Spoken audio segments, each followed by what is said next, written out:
I love what Charles Spurgeon said.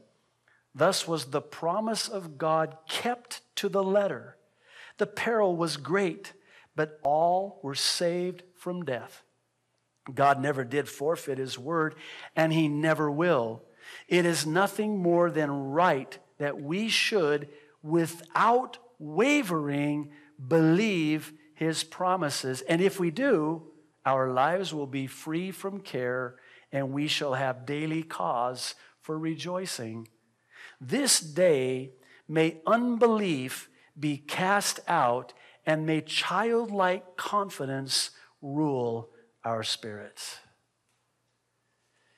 You know, when you're in the midst of a trial, you, like me, let's be honest, we're prone to become very discouraged, and even to the point of despair.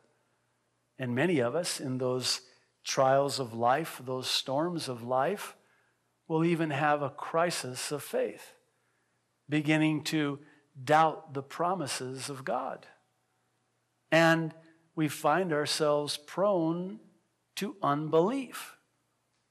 Yes, I know God has promised me that he will never leave me nor forsake me. Yes, I know that God has promised me, lo, I am with you always, even till the ends of the earth.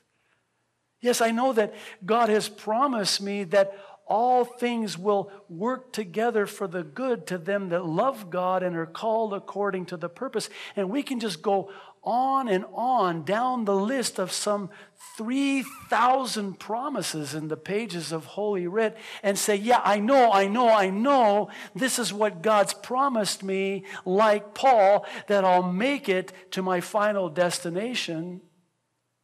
But I'm looking around at the situation here. I'm looking at the storm here. I'm looking at those waves and those dark, black, ominous clouds. I'm looking at my circumstances, and I'm beginning to doubt, and I'm beginning to get discouraged, and I'm beginning to disbelieve in my unbelief what God promised me he would do. If you've been with us on Thursday nights, we're studying in the book of Numbers. And you're probably already connecting some dots here, because in the book of Numbers, we have a very graphic account of the unspeakable consequences of unbelief as it relates to the Israelites not believing in the promise of God, namely the promised land that God was giving them. I'll just kind of give you the backstory here. God says, I'm going to deliver you out of the hands of the Egyptians, out of the slavery, and I'm going to give you as an inheritance the land flowing with milk and honey. So that was the promise, the promised land. So what is the Israelites' response? Let's go. Not so fast. Let's check it out first. Let's do a survey. Let's kind of, scope it out. Let's spy it out. Let's send some guys to check it out. So they send 12 spies in their disbelief to see if it really is what God says. And if the land is really like what God promised. Because God made quite a promise to them that the land would be flowing with milk and honey, that the fruits there would be amazing. I mean, the papaya and the grapes and the mango and all of the above would just be amazing. In fact, the grapes would be so big that two strong men would have to bring with a pole just one cluster of that. Boy, I'd love to have some of them grapes. It wouldn't fit in the fridge, they're so big. And that's what they came back with. And 10 of the 12 spies come back with a bad report, basically saying, yeah, I know the grapes are big, but the men, the giants in the land are bigger. God didn't tell us about that. It's like Paul saying, I know that God said that he was going to get me to Rome, but he didn't say he was going to get me there like this, on a prison ship that's going to be wrecked. I want a cruise ship. I want, first class cabin. I want, to get there and appeal before Caesar and live happily ever after. Just kind of glide and abide. Just have a problem-free, stress-free, trial-free Christian existence until the rapture. It doesn't happen that way. Paul would say in Acts that it's through much tribulation that we enter the kingdom of heaven. Well, so 10 of these spies come back, and only 2 come back with a good report. Only 2 come back and say, it's exactly as God promised it would be. So let's do it. Let's go for it. And the 10 spies says, I ain't going. I ain't going. And for 40 days that they spied out the land, it cost them the very land that they were spying out and checking out because they were disbelieving God. Now, I have to warn you that what I'm about to say is going to, at first, maybe seem, again, a little bit strong, but I'm going to suggest to you that to harbor unbelief in the promises of God is to call God a liar. And that's basically what the 10 spies did. God lied. God lied. It's not as he promised. Now, does that sound familiar to you? Does that sound like the serpent in the garden? It's the same lie, new wrapping paper. God's lying to you, Eve. And here comes the doubt. And here comes the unbelief. And we see in Numbers 14 the cost of that unbelief, because for every day that they spied out the land, checked out the land in their unbelief, it cost them 1 year of wandering, and it cost them entering into the promised land. The only ones who entered the promised land were Joshua and Caleb. The only 2 of the 12 spies that came back saying it's as God promised. God is being true to his word.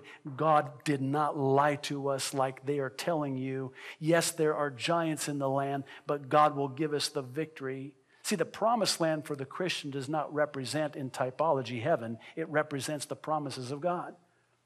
How many promises do we not enter into and are the recipients of because of our unbelief? And there they were at Kadesh Barnea, so close they could have just walked into the promised land. And they're turned around because of their unbelief. And God basically tells them, you'll never see the promised land. Your kids will. The ones that you accused me of bringing out here to kill in the wilderness. Numbers 14:11. Then the Lord said to Moses, how long will these people reject me? And how long will they not believe me with all the signs which I have performed among them?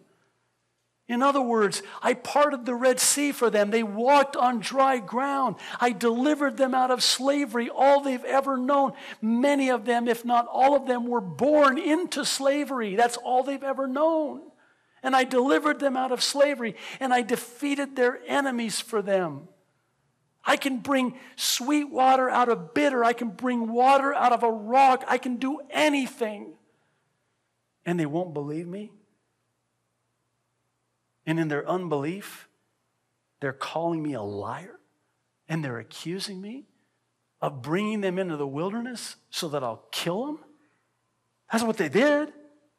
I mean, it's a chilling and sobering verse because God's responding to their unwillingness to just believe, especially after everything that he's done. And he asks Moses 2 rhetorical questions, both of which are related to their unbelief and their rejecting of the Lord and his promise to them. And again, at the core of both their unbelief and their rejection, you will find that they are in effect calling God a liar, which is why they won't and don't believe him.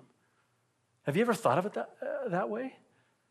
That yours and my unbelief, you know what we're saying? Like the Israelites. What we're saying is, God, I don't believe because I don't think you're shooting straight with me. Hey, listen, if someone that I suspect is lying to me tells me something or promises me something, you might say I have unbelief because I don't think they're telling me the truth. Oh, they're promising they'll do it, but I don't think they'll do it. See, in our unbelief, I'm saying, God, I know you've promised it, but I don't think you'll do it.